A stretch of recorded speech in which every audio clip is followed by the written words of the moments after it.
That's what we're looking for, you know. And apparently Greg Latke came back and said, well, you know what?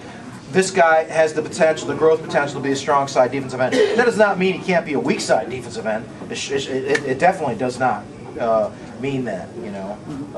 Matter of fact, David Pollock was so versatile. I hate to keep bringing him up. He played weak side, strong side, and defensive tackle. Some defensive tackle. You know, he could do it all.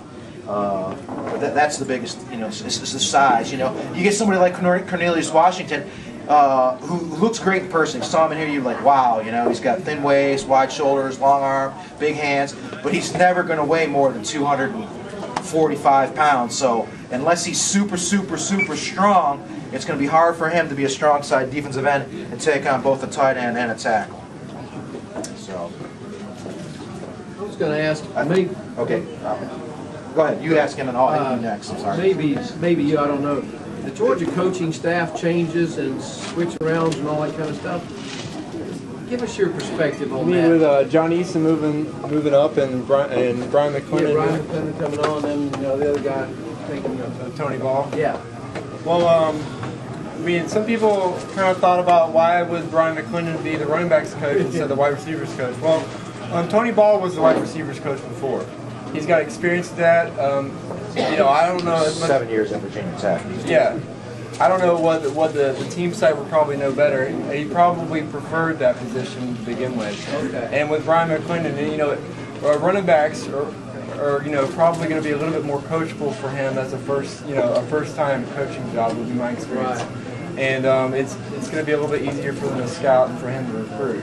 But it's just a way to get Byran McClendon on the staff. I mean, get him in there, and they have a young recruiting coach now, and the players can really, you know, they can connect with him because he was recently at Georgia. Right. That's something that a lot of players like to see. They like to see a guy that's, you know, been through there recently. You know, not that they can connect with on the same level. And I think Byran McClendon's really going to be able to increase their recruiting ability and strengthen it. I mean, they have great recruiters there now, Lilly and Garner.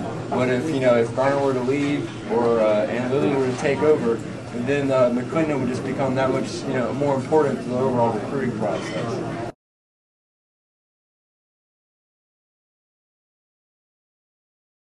To find out about Jawanza Starling, he is going to USC.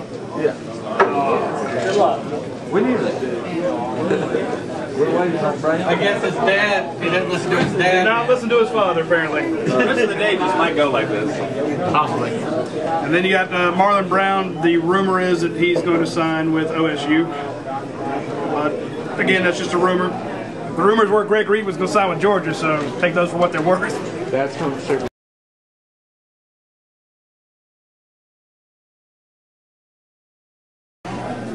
Who wants to be first? I want to be first. Right, go ahead. All right, Coach. Who's the starting tailback?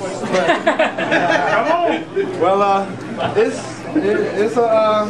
going to be an ongoing battle. Right now, we got to get some guys healthy.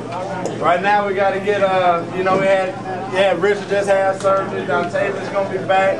And Carlton Thomas, who's going to be healthy for us, and right now we got Caleb who's healthy, Carlton who's healthy, and then that's pretty much it, you know. So we gotta get guys back, get those guys healthy to see who's gonna take the spot. What about Ely though? Well, he's gonna come in. He's Washawn's a guy who's just from all his ability, he makes you a better team once he steps on campus. And, I mean, just of course with the stuff he does, and of course it's pretty much going to be on Washawn on what he can handle, what he can't handle, about how early he's going to play.